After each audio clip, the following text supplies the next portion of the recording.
Olá, pessoal, bom dia para vocês. Espero que vocês tenham tido uma ótima noite com bastante descansativa, né, se é que existe essa palavra, e que vocês estejam bem dispostos para enfrentar o último dia da semana. Hoje, dia 23 de janeiro de 2026, sexta-feira, finalmente, né, o final de uma semana como todas as outras desse interregno de janeiro, que na verdade foi muito mais cansativo do que quando janeiro era um mês normal e as pessoas começavam o ano descansando devagar e tudo mais. Não foi o que aconteceu nesse ano e a gente está nesse embalo aqui. Hoje nós temos um jornal repleto de notícias para você, com suítes, né, com a continuação, com a repercussão daquilo que foi notícia essa semana. Ontem, finalmente, o ministro Edson Fachin se pronunciou sobre a crise no Supremo Tribunal Federal, aberta principalmente por Dias Toffoli, mas não podemos esquecer aqui também do episódio envolvendo a mulher do ministro Alexandre de Moraes, contratada a peso de ouro pelo banco de Daniel Vorcaro. Mas quem está na berlinda mesmo é Dias Toffoli, que, a despeito de tudo o que aconteceu nos últimos dias, não quer largar o osso do caso do Banco Master. Diz que vai ficar lá, bater o pé e permanece gerenciando os danos, né, decorrentes desse processo, disposto, inclusive, a assumir os ônus dessa história toda. Ao mesmo tempo, nós tivemos a divulgação de mais um vídeo em que o Toffoli aparece muito à vontade de bermuda e camiseta nesse hotel Tayaya, que, enfim, tudo aponta para a possibilidade que seja do ministro, né, recebendo banqueiros. O ministro parece que gosta muito de banqueiros, né? Tem um círculo cheio de banqueiros lá. Dessa vez recebeu o Luiz Pastore e o André Esteves. Só que o vídeo não é de agora, o vídeo é de 2022. Mas mostra lá o helicóptero chegando e tudo mais. E apesar disso, não houve nenhuma manifestação de vontade do Toffoli de largar o osso desse caso do Banco Master. E, bom, lá no Congresso Nacional nós temos toda a movimentação em torno da repercussão desse caso. Vamos abordar isso aqui daqui a pouco com o Lula. Tivemos uma notícia ótima ontem, que foi o Brasil ser indicado para 5 categorias do Oscar, 4 delas com o Agente Secreto. E a gente vai tratar disso aqui, já parabenizando o cinema brasileiro, que pelo segundo ano consecutivo ocupa posições importantes. A questão é agora saber quais são as chances concretas de uma dessas 4 indicações virar efetivamente um Oscar. Mas a essa altura do campeonato, é fundamental a gente entender que o Brasil está na moda, tá? Como a Índia já esteve, como o Paquistão já esteve, agora é a vez do Brasil estrelar lá, né, as posições mais brilhantes no cenário da cúpula mundial, da elite do cinema mundial, tá bom? Olha, daqui a pouquinho a Amanda vai contar para nós que lá em Santa Catarina o governador Jorginho Melo sancionou uma lei que proíbe cotas raciais do Estado, ao mesmo tempo em que saem números aqui indicando que ele já gastou 36 milhões de reais financiando curso de medicina para milionários. Exatamente. É a cota rico, a cota branco lá de Santa Catarina, que o governador baixou enquanto proíbe a cota para os pobres e necessitados, né? 36 milhões de reais, 17 milhões só no ano passado. E sabe o curso, a faculdade que ele escolheu para subsidiar esse curso, quanto é que ela teve de nota no ENAMED? Nota 1, que foi reprovadíssima, né? Então, os filhos das famílias ricas de Santa Catarina, que se valem dessa força do governador tão sensível a quem tem mais, vão provavelmente ter um sucesso profissional muito limitado. Coitados dos pacientes deles, né? Porque um curso nota 1 no ENAMED é um curso que merece a reprovação pelo MEC, tá? É isso, são esses os assuntos de hoje. Deixa eu chamar meu amigo, querido Alex Amorim aqui. Cadê o Alex? Alex, bom dia. Bom dia. Tudo bem, cara, Alex? Tudo bem, e você, Panuso? Como você está? Tudo bom. Vendo os times paulistas aí brilhando por enquanto, hein, Alex? Só o Palmeirão mesmo que fez aquele vexame lá. Não posso esquecer disso essa semana, né? Afinal de contas, é raro o Palmeiras tomar uma lapada como ele tomou do Novo Horizontino, mas enquanto isso, Corinthians, São Paulo, está todo mundo muito bem. Como é que está a situação dos times paulistas aí nos campeonatos que já abriram? Então, para nos falando sobre o Campeonato Paulista, a gente teve ontem o jogo entre Santos e Corinthians ali na Vila Belmiro. Foi um jogo meio apático ali. No primeiro tempo, o Yuri Alberto perdeu um pênalti, porém em seguida ele fez um gol ali no cantinho e abriu o placar ali pro Corinthians. No final do jogo, o Panuso teve uma falta que, na minha opinião, não foi falta, que o árbitro marcou ali, e o Gabigol, que é quase sem gol ultimamente, fez o gol de falta ali no nosso Gabi querido sem gol. Hugo Souza. Gabi sem gol, é isso? Isso. Aí nisso o Santos ficou nesse empate aí na Vila contra o Corinthians. Lembrando que amanhã, Panuso, teremos o jogo entre São Paulo e Palmeiras, 7h30 ali na Arena Barueri. Então eu estou meio tenso ali para saber o que vai acontecer nesse jogo. E todos os São Paulinos também, porque eu acho que vai ser um jogo 0-0, porque é um placar ultimamente os times não estão jogando bem, né, Panuso? Ó, 0-0 é um placar bem típico do São Paulo, hein? Pode se considerar uma vitória de São Paulo. Né? Agora, se o Palmeiras tomou de 4 no Novo Horizontino, o São Paulo é uma barreira maior, né? Vamos ver o que vai acontecer aí. Viu? Não estou desejando má sorte para vocês palmeirenses, não, mas estou só lembrando que as coisas andam bem complicadas lá para o lado do Palmeiras, né? Isso mesmo, e falando em São Paulo, o Panuso ontem teve a semifinal entre São Paulo e Ibrachina. O Ibrachina estava tirando os grandes clubes do Campeonato Brasileiro, tirou ali o Internacional, o Atlético Mineiro e o Palmeiras ali na copinha. E ontem o São Paulo ganhou de 4-1 Panuso do Ibrachina e estará na final contra o Cruzeiro dia 25 de janeiro, 11 horas da manhã, no domingo, para fazer essa final, para decidir o campeão da copinha, Panuso. Beleza, maravilha. É isso?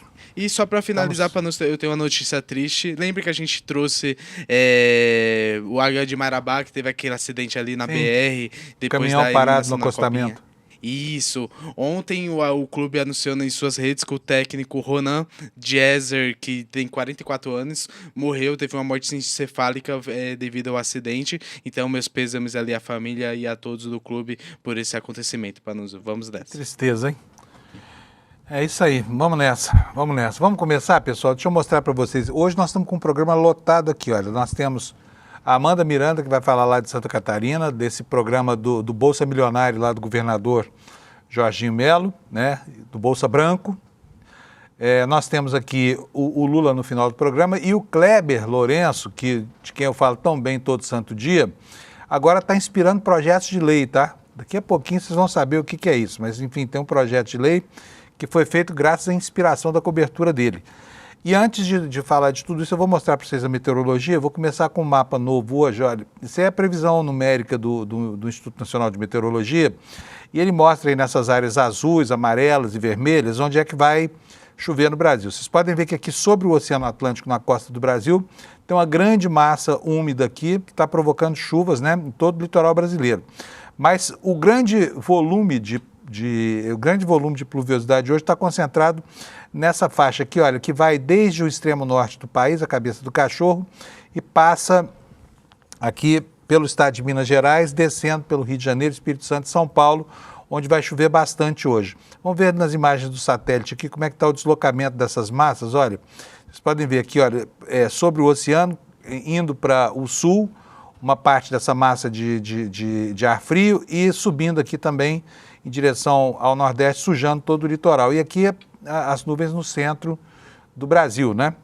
Provocando chuva principalmente aqui nessa região de Minas Gerais, a partir de Belo Horizonte até Vitória e também perifericamente no estado do Rio e de São Paulo, onde deve chover bastante.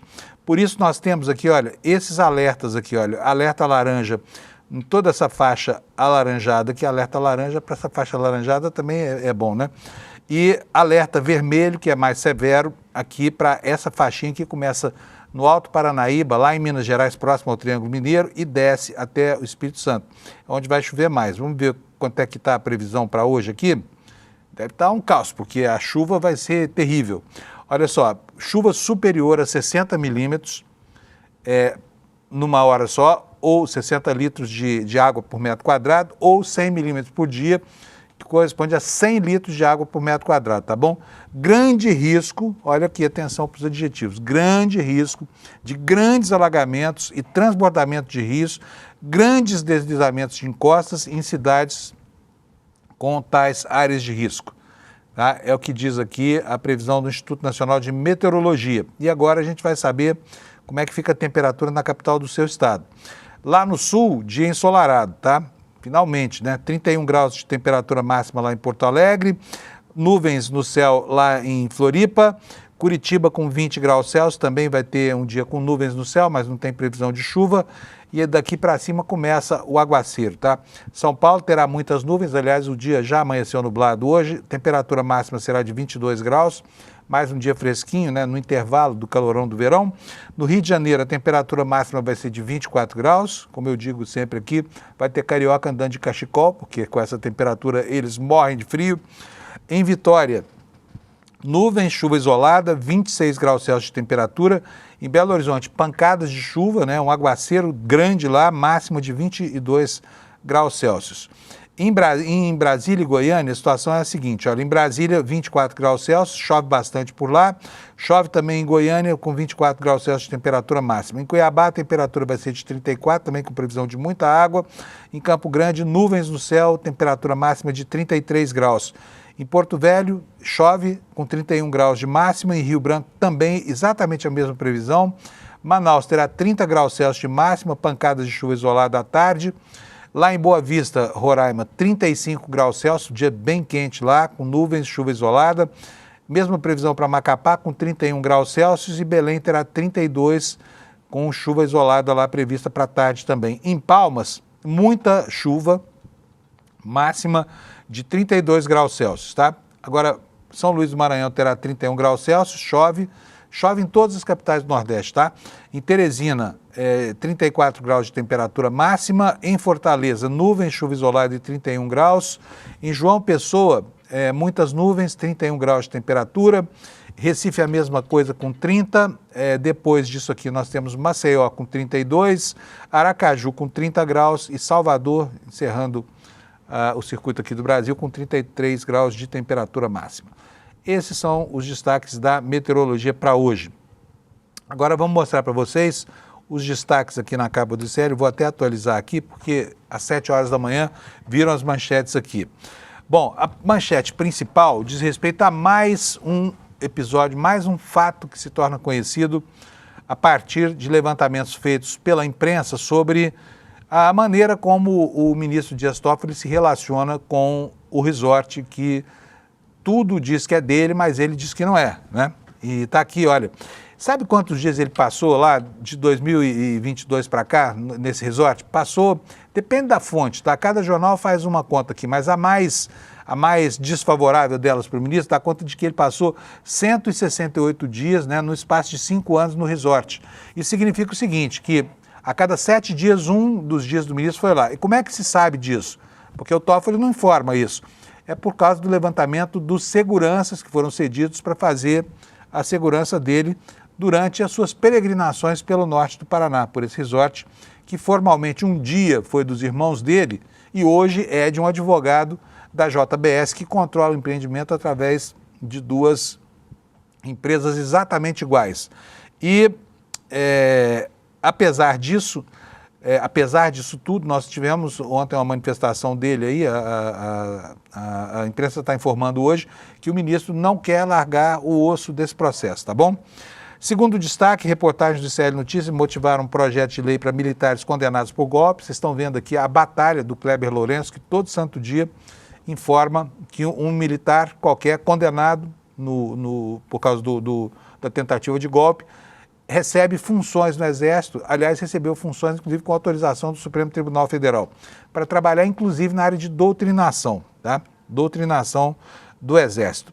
A Amanda está dizendo aqui para a gente, olha, da Bolsa Milionário do governador Jorginho Melo, né? Os brancos e ricos do estado de Santa Catarina gastaram 17 milhões e 400 mil reais só com uma faculdade, tá? Uma única faculdade, ao longo do ano passado, com o subsídio do Estado a pessoas que têm até R$ 10.500 de renda per capita, tá bom? Que fazem jus a essa Bolsa Milionário. Ou seja, uma família de 4 pessoas pode ter uma renda bruta de R$ 42 mil, está tudo certo. O governador Jorginho Melo paga a faculdade. De compensação, preto e pobre não estuda em Santa Catarina. O Jamil Chad está contando aqui para nós que o Canadá foi desconvidado, mais um gesto de descortesia do Trump, e o que chama atenção, né, para a gestão autoritária dessa entidade que está sendo inventada pelo Trump para bypassar os organismos multilaterais, especialmente a ONU, que ele pretende sepultar, né? A Juliana Dalpiva nos fala da peregrinação do deputado Nicolas Ferreira, que leva 22 parlamentares com ele numa caminhada de 200 quilômetros entre a divisa de Minas Gerais e o Distrito Federal, e Brasília, né? Que é uma manifestação eleitoral. Agora, tem uma outra informação de que alguns deputados, e eu acho que isso é uma bobagem, tentaram impedir essa manifestação, porque o Nicolas não comunicou às autoridades responsáveis pela rodovia, ou seja, Polícia Rodoviária Federal, da ocorrência dessa manifestação. Mas todo dia tem Romero aí passeando em estradas brasileiras sem avisar a Polícia Rodoviária Federal, né? O que mais que eu tenho aqui? Olha, chocolate Laca, tá? Aquele chocolate que tem gosto da infância da gente. Problemas na embalagem fizeram com que um lote grande desse chocolate fosse recolhido por ordem da Anvisa, tá bom? Já já nós vamos saber o porquê disso aí. Esses são os destaques, já são 7 horas e 15 minutos, então eu vou aproveitar para chamar o Kleber Lourenço, que já está plugado e conectado aqui na nossa redação. Kleber Lourenço, bom dia, meu amigo, tudo bem? Bom dia, Panunzio, bom dia, comunidade do ICL, tudo bem? Hoje é sexta-feira. Hoje é sexta-feira, sextou, né? Mas isso não significa nada atualmente, tá? Quanto mais com cara de feriado tem o dia, mais a gente tem trabalhado, então não vamos comemorar ainda não. Vamos esperar passar esse dia de hoje. Gente, o Kleber está ficando muito chique, sabe? Ele inspirou um projeto de lei da deputada Érica Hilton. Eu vou até colocar aqui o projeto de lei para mostrar, graças ao trabalho que ele vem fazendo, Kleber. O que é isso aqui? Quer ver só? Vou botar na tela aqui. Alex, põe na tela, por favor, olha. Parabéns, hein, Kleber? Muito obrigado, Panunzio.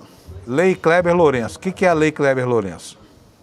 Então, na verdade, Panunzio, a gente, ao longo dos últimos dias, vem nessa saga aí cobrindo a história dos generais, no caso, os oficiais, agora aqui também o almirante Almir Garner também fez mais um pedido para que possa trabalhar em setores estratégicos, agora da Marinha. E nesse projeto de lei assinado pela deputada Érica Hilton, a ideia é que militares condenados por tentativa de golpe não possam trabalhar em setores estratégicos que se destinam à defesa da pátria e garantia de poderes constitucionais.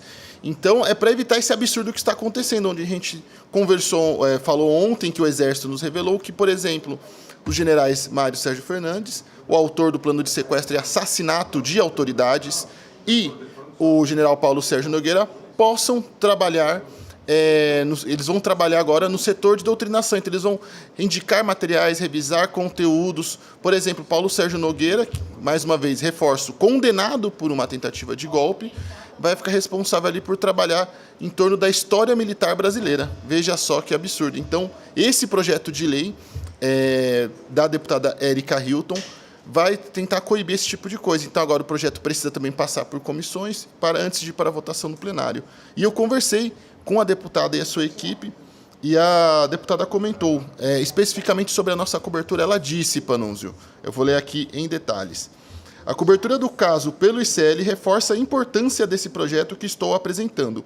Em momentos como esse da história, temos que ficar atentas e atentos para evitar qualquer passo atrás nos avanços democráticos que conquistamos, que nada mais do que falamos aqui no Desperta quase todas as manhãs, sobre a necessidade de a gente não retroceder na defesa do Estado Democrático de Direito e que essas autorizações para que militares trabalhem em setores estratégicos é um verdadeiro retrocesso. É preciso que fique claro também que a lei penal garante, sim, que não só militares, mas qualquer preso no Brasil possa realizar trabalhos com fins de redução da pena. Mas é muito absurdo que a gente coloque condenados em setores estratégicos como esse. Por exemplo, o Almir Garner, segundo a Marinha, eles querem que ele trabalhe com operação de sistemas e operações referentes à defesa do Brasil. Então, assim, veja só o absurdo. Justamente Almir Garner, que é um comandante militar, que segundo as investigações da Polícia Federal e até mesmo depois vem na sua condenação isso, ele ofereceu às tropas da Marinha para que pudesse se dar o golpe de Estado em prol de Jair Bolsonaro. Pois é, vamos aproveitar só para a gente ler o projeto de lei aqui, Kleber, para a gente saber exatamente o que propõe aí a deputada Érica Hilton, né? E parabéns, viu? Está aí, essa a função social do jornalismo, é exatamente essa, provocar a mudança de certos aspectos da institucionalidade que não estão funcionando, né? Está aí na tela para vocês. O que diz o projeto de lei? É um artigo só, é simplesinho. Está dizendo o seguinte, ó.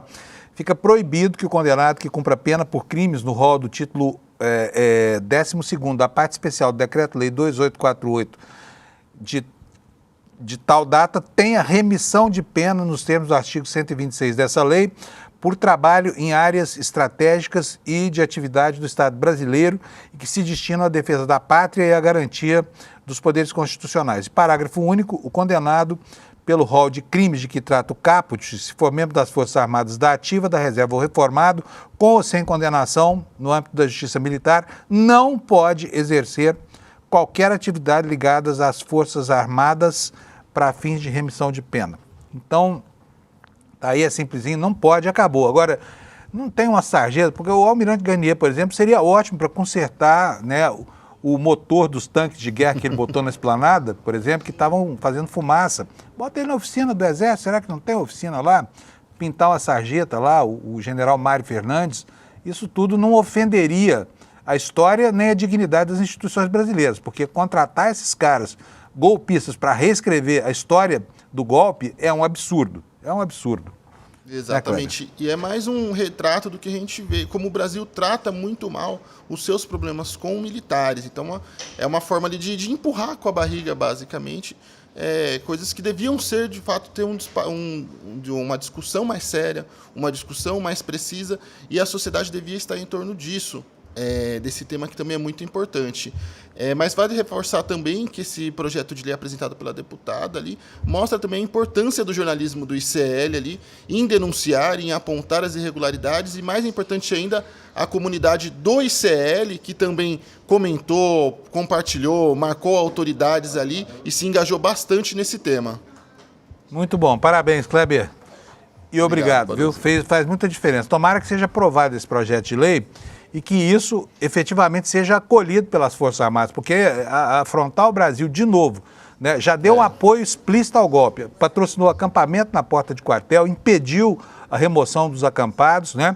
Os militares da alta cúpula dessas instituições se embrenharam nessa selva golpista que armaram e agora querem dar o privilégio a esses militares golpistas de ensinar para nós no futuro o que foi que aconteceu nesse dia. Daqui a pouco estão os alunos das escolas aí, militares, viu, Kleber, aprendendo que aquilo foi um movimento democrático. Agora eles tratam o golpe de 64, né? E o AI-5. Isso mesmo. Muito bom.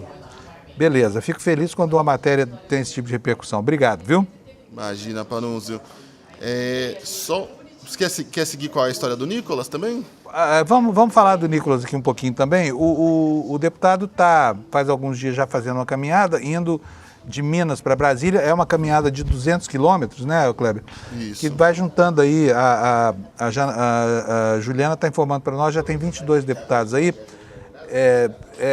Meia boca essa caminhada também, mas está acontecendo lá. E houve um pedido de parlamentares para que essa caminhada seja embargada, seja proibida. Por quê? Quem foi que pediu e por quê? Olha, Panunzio, quem pediu foram os deputados Lindbergh Farias e Rogério Correia, do PT, um do PT do Rio de Janeiro, Lindbergh, e Rogério Correia, do PT de Minas Gerais.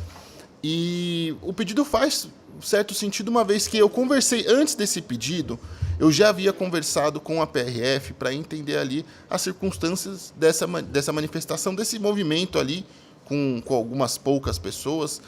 E a PRF já tinha ressaltado para mim que, primeiro, o deputado não havia notificado as autoridades, principalmente a PRF, sobre a mobilização, para que eles pudessem fazer a devida escolta e garantir a segurança não só desses pedestres, mas também dos motoristas que passam pela região.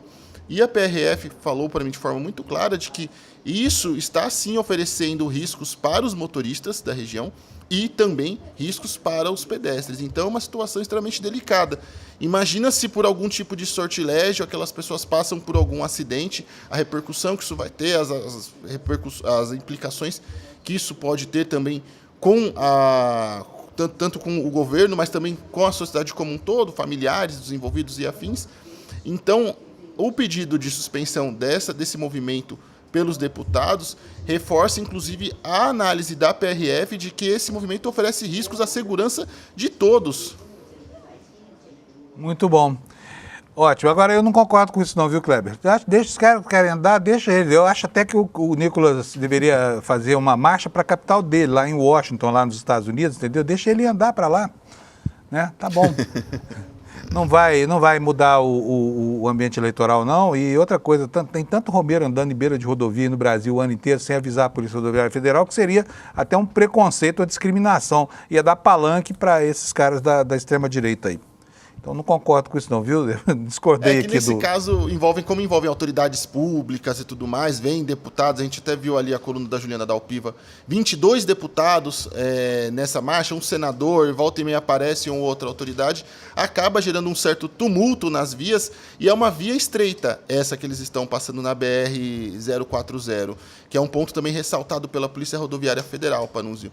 Então, por ser também uma via estreita, traz mais perigos, tanto para todos os envolvidos e principalmente para os motoristas. É uma via que passa caminhão, passa carros, passa todo tipo de veículo. Então, por isso ali que eles têm essa preocupação de, por exemplo, um acidente naquele trecho poderia causar um verdadeiro engavetamento de veículos ali, criando mais consequências para as cidades ao entorno e para mais pessoas.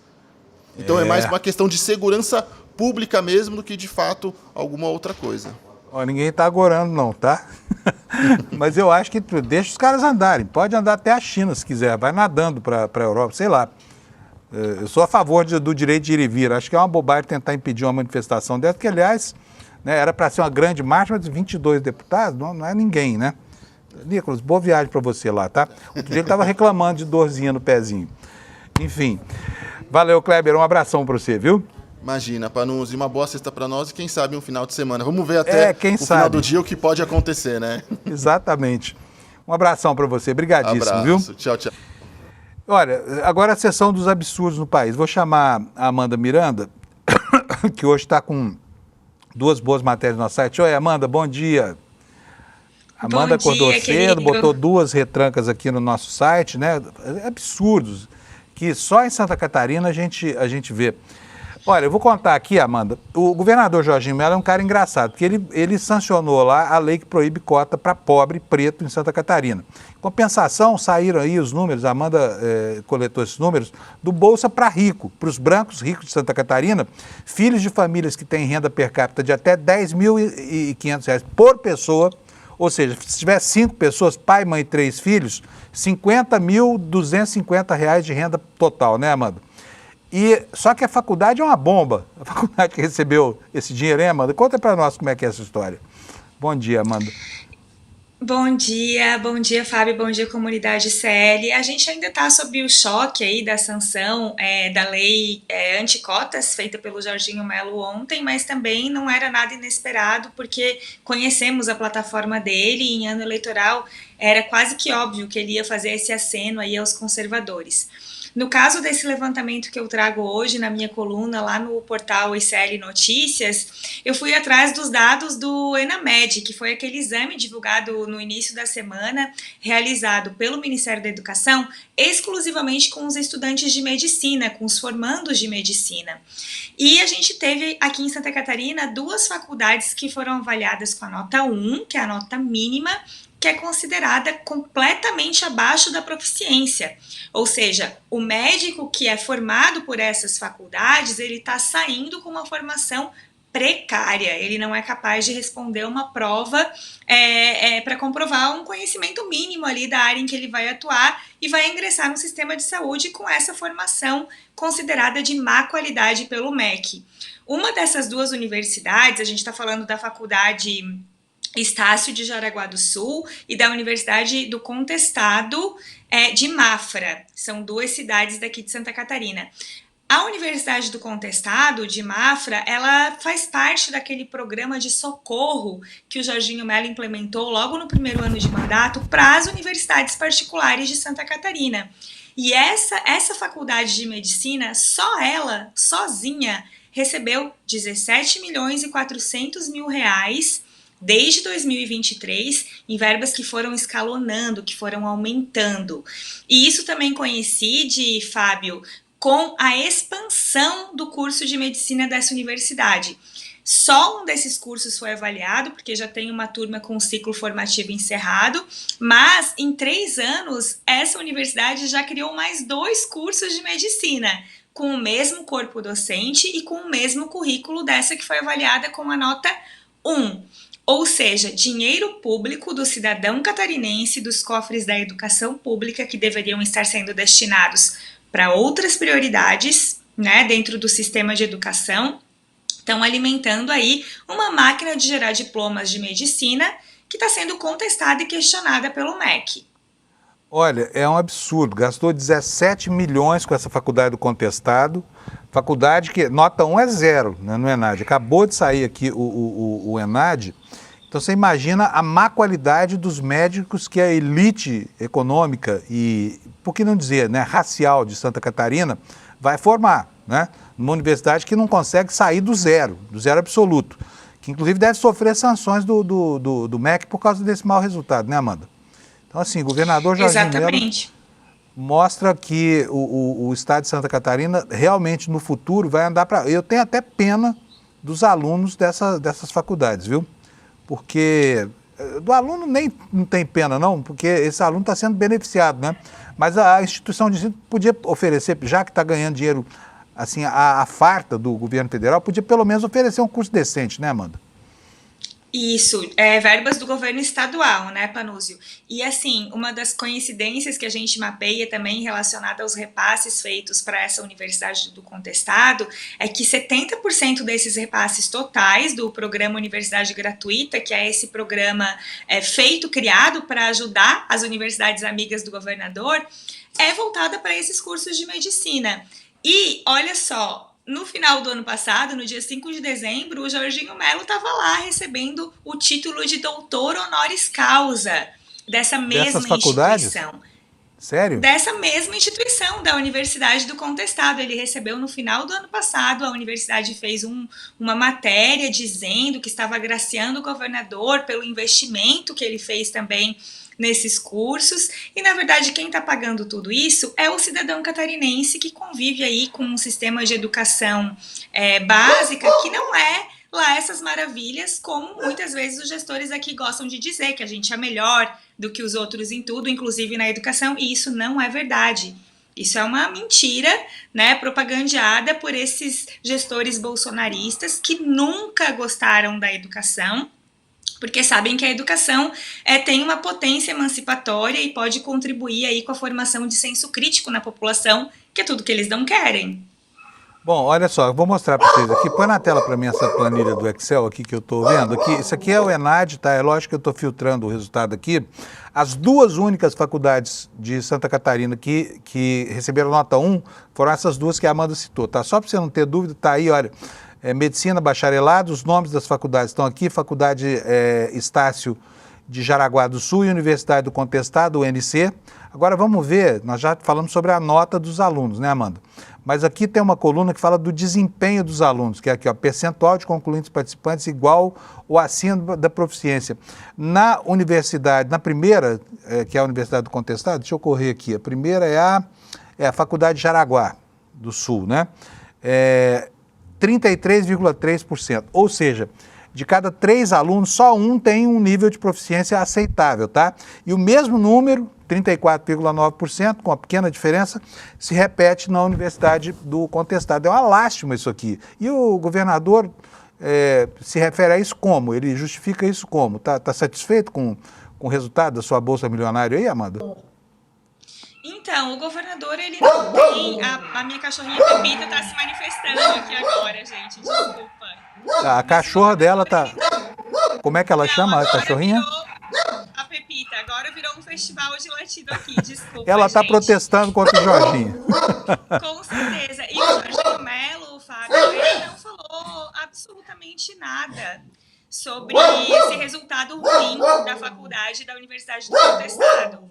Ele simplesmente mantém um silêncio, né? E a gente está aí sem respostas sobre se o governo vai continuar também financiando essa universidade nos próximos meses e anos.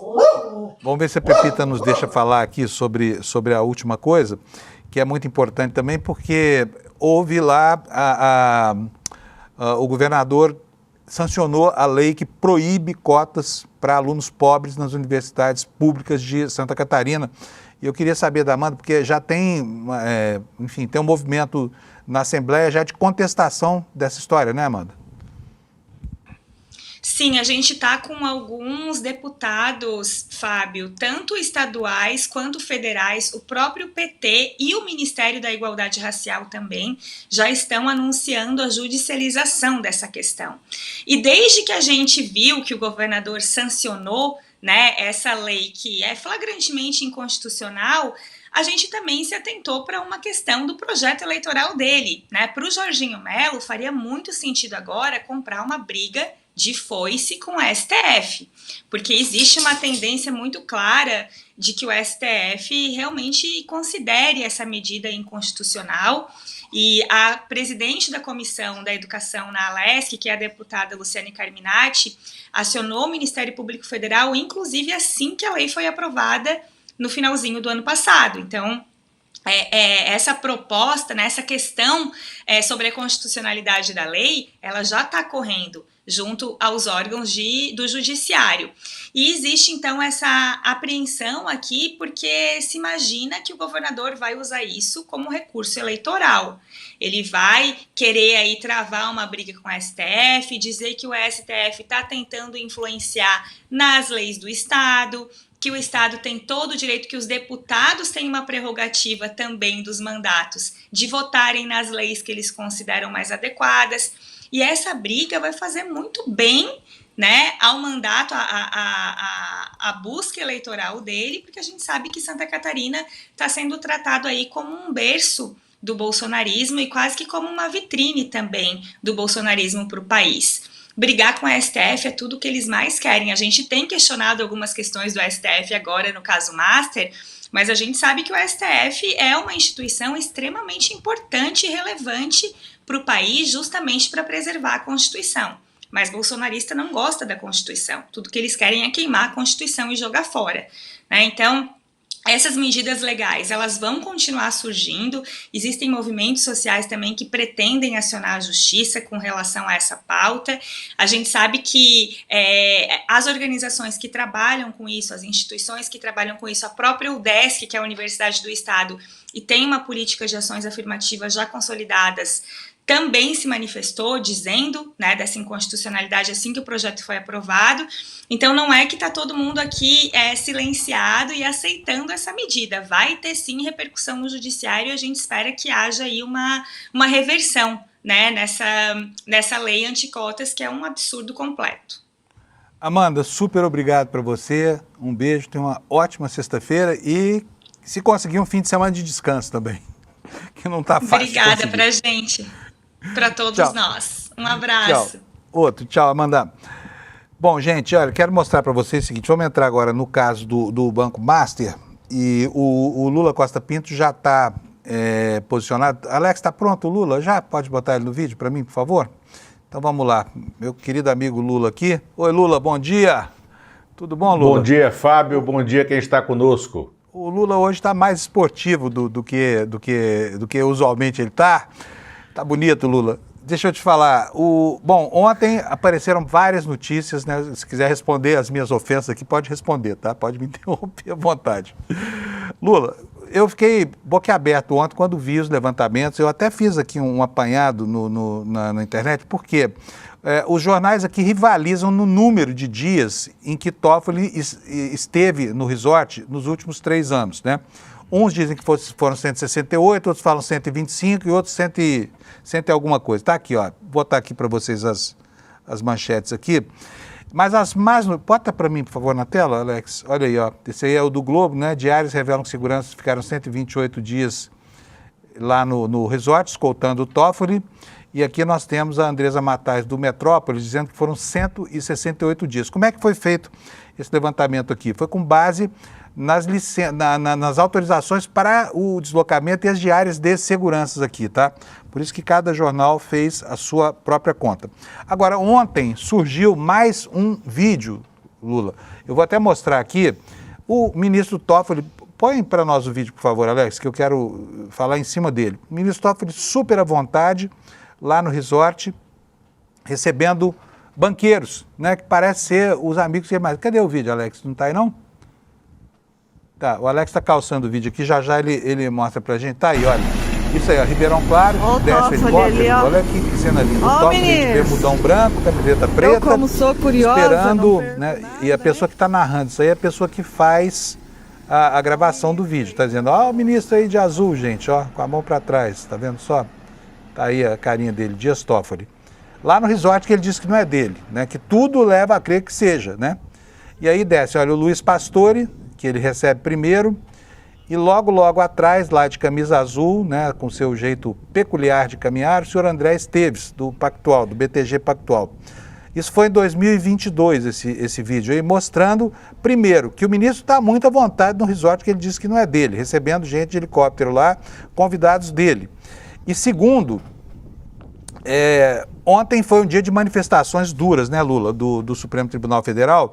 Eu vou até ler um trechinho da nota depois, mas eu queria saber de você como é que essas informações todas calaram em Brasília ontem, né? O agravamento das denúncias e também as desculpas do Supremo. Fábio, há uma escalada, né, de informações contra o Supremo Tribunal Federal, contra o ministro Dias Toffoli, para tentar, né, levar ao único caminho lógico desse caso, que é a desescalada do caso Master no Poder Judiciário.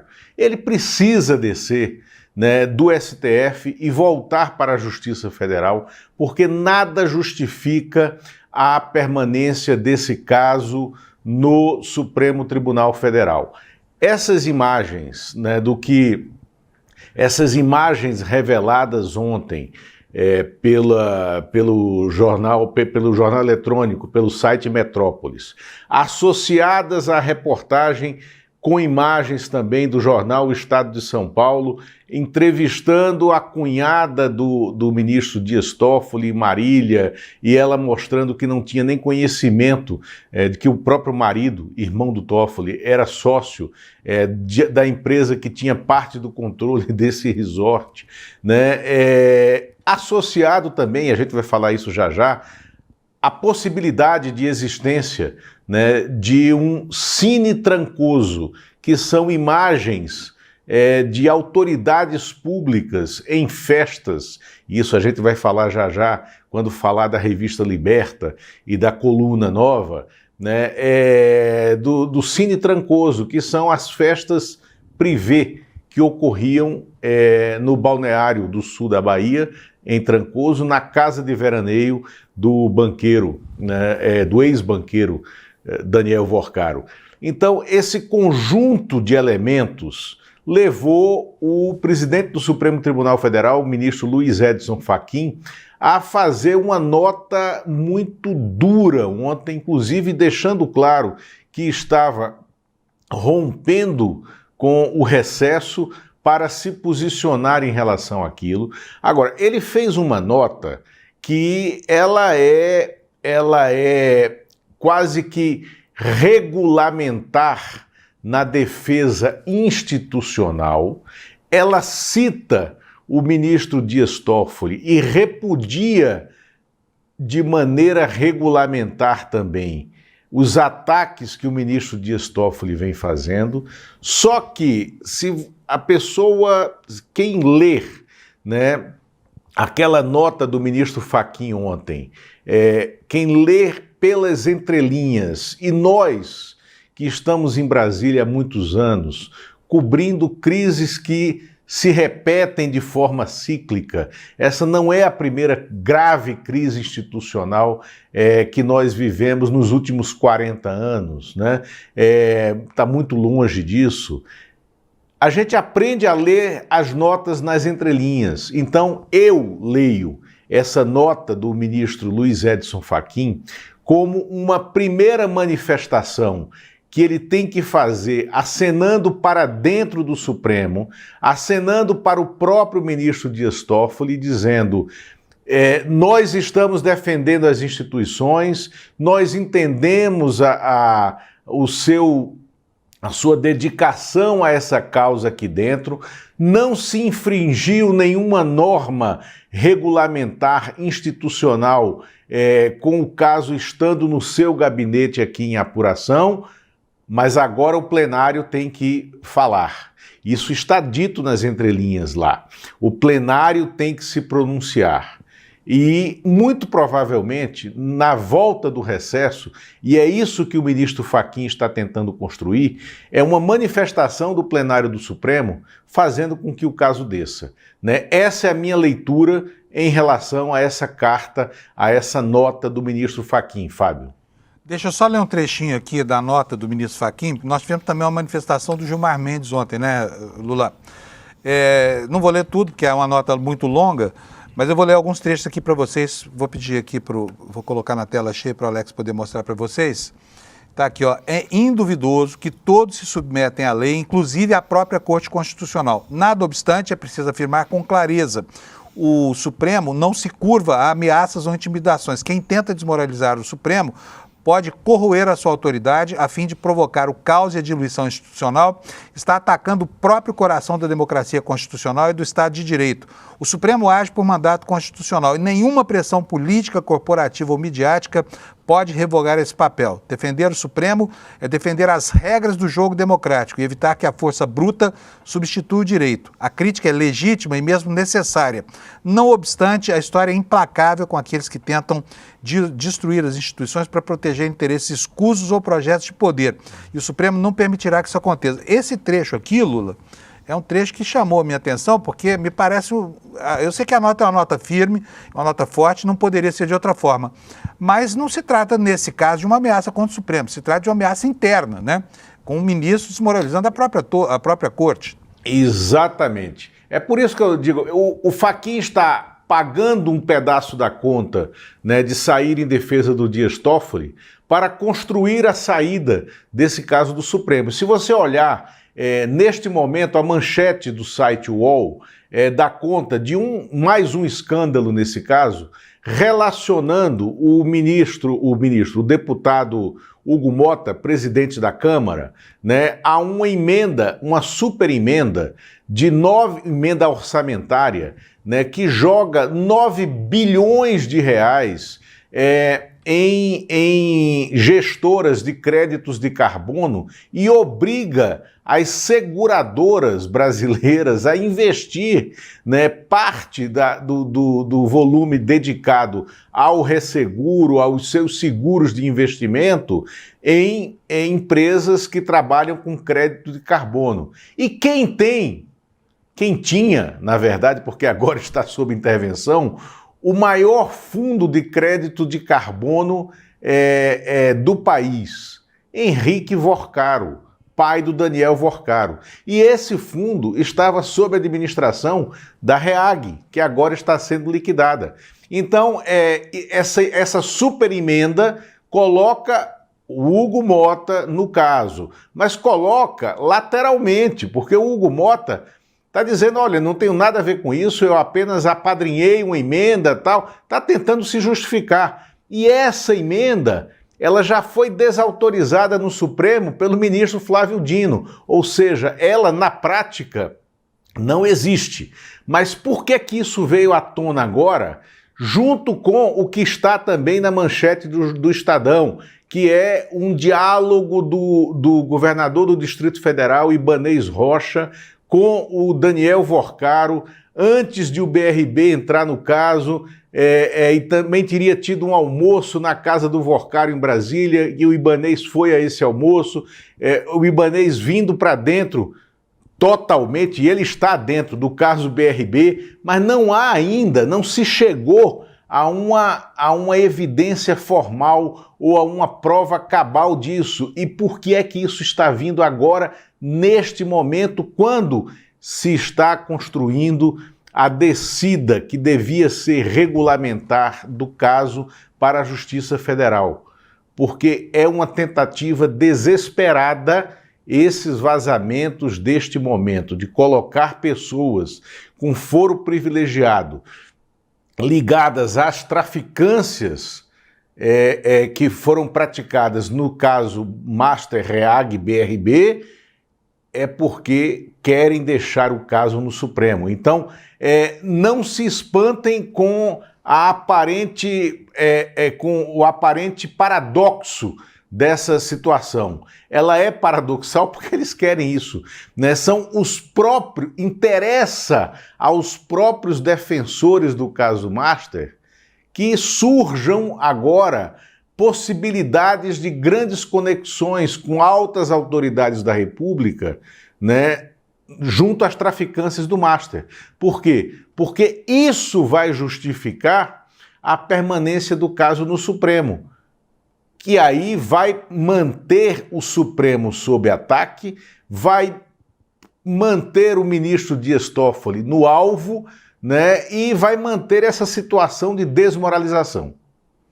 Muito bom. Lula, nosso tempo hoje está curto, porque o programa está muito cheio, mas eu preciso mostrar uma informação. Primeiro, falar que a Polícia Federal está na rua, está lá no Rio de Janeiro, dando lá, pegando elementos sobre os investimentos da Rio Previdência no Banco Master.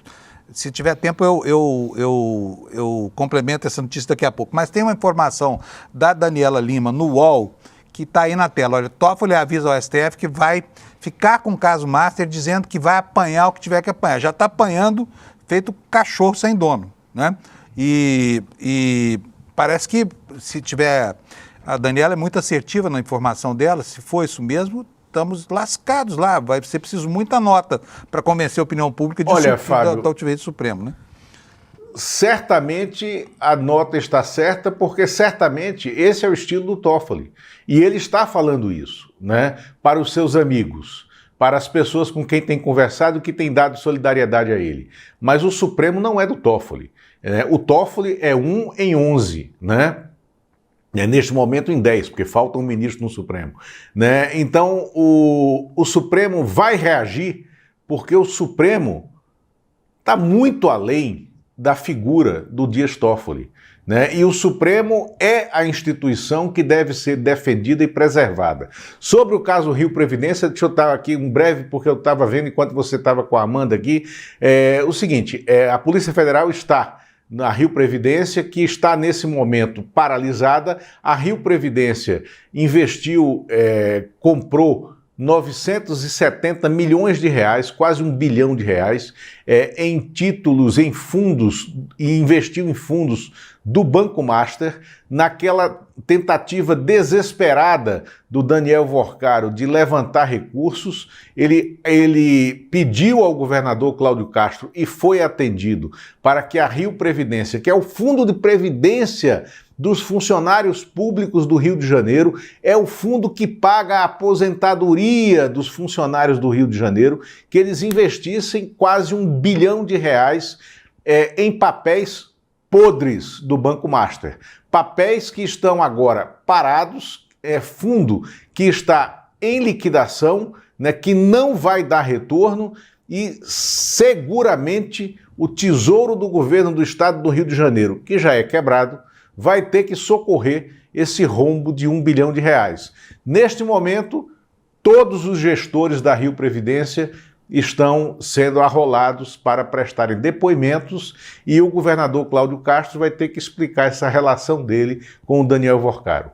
E está chegando a hora também, né, do governador do Distrito Federal, que o Lula se referiu. Do governador do Distrito Federal, Ibanez Rocha, isso. Exatamente. E aqui nós temos hoje já no Valor essa manchete que o Alex vai mostrar para nós. O Banco Central pediu para provisionar 2 bilhões e 600 milhões de reais lá no Distrito Federal para cobrir o... Quer dizer, a conta chegando para o contribuinte do Distrito Federal e para o brasileiro, porque boa parte do orçamento do DF é custeado pelo Fundo Constitucional do Distrito Federal. Então você está pagando essa conta, não importa que você nasceu no norte de Roraima ou no sul do Rio Grande do Sul, né? O Lula, agora...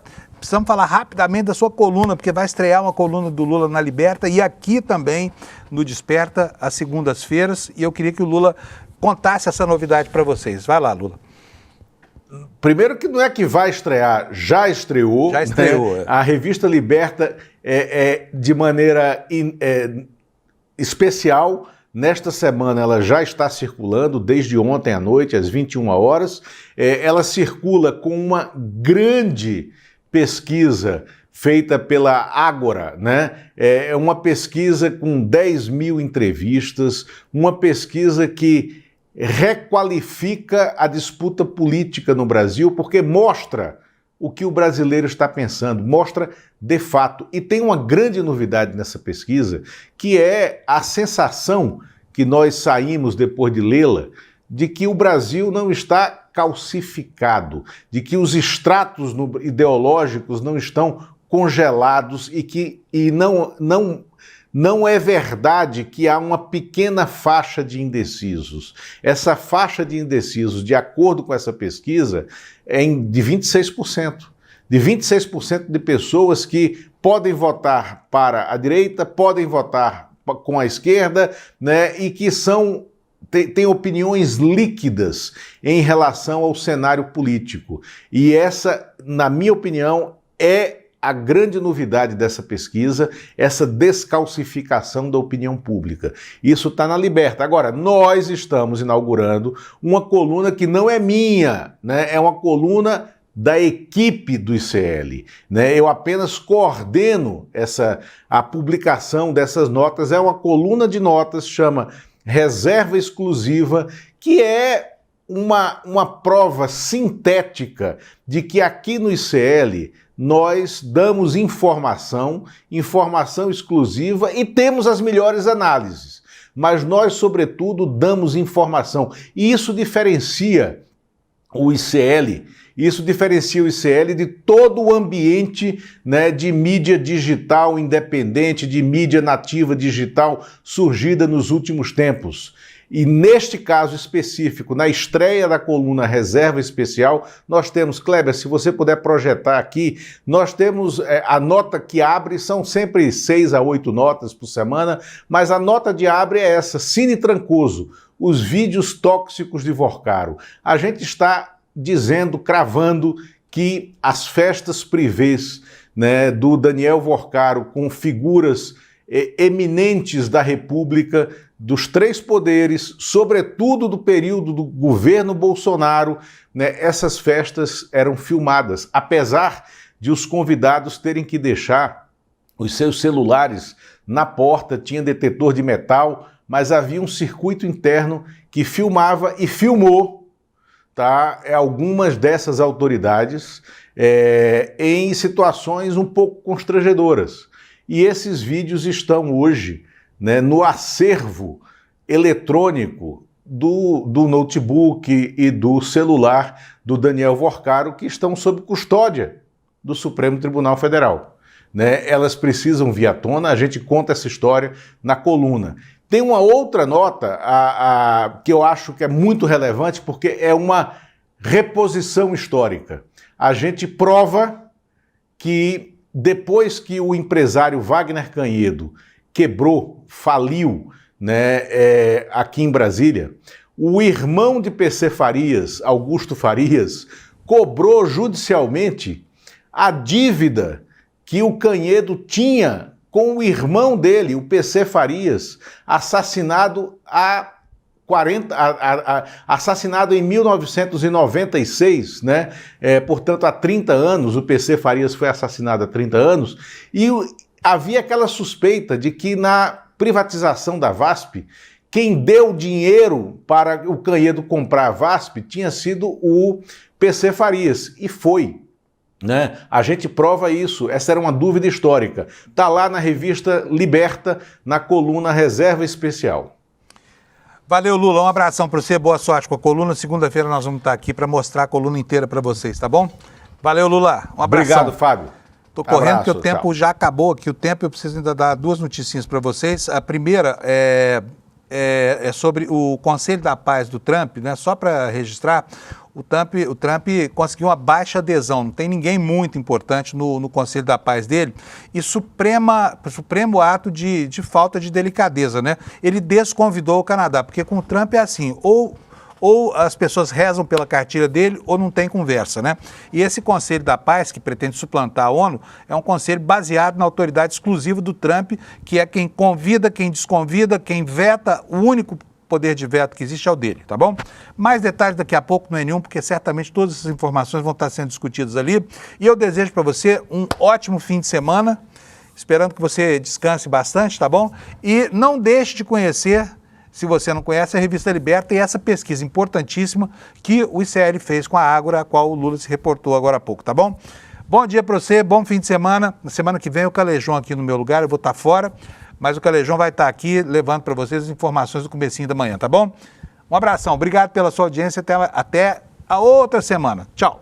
Fala pessoal, tudo bem? Leandro Demore aqui para dar uma notícia incrível. O ICL tem sua própria revista digital, a revista Liberta, um novo espaço de jornalismo profundo, crítico e com a nossa cara, feito para quem quer entender o Brasil e o mundo além da superfície. Na revista Liberta, você vai encontrar os maiores articulistas e colunistas com análise sobre política, cultura, atualidades e, claro, muito pensamento crítico. Esse vai ser o nosso espaço semanal de reflexão em profundidade. Faça agora mesmo a sua assinatura. Acesse icl.com.br/revista. E se você já é aluno ou aluna de algum curso do ICL, tem um benefício especial para fazer parte disso com a gente. Um desconto exclusivo para garantir a sua assinatura. Revista Liberta é o ICL em profundidade.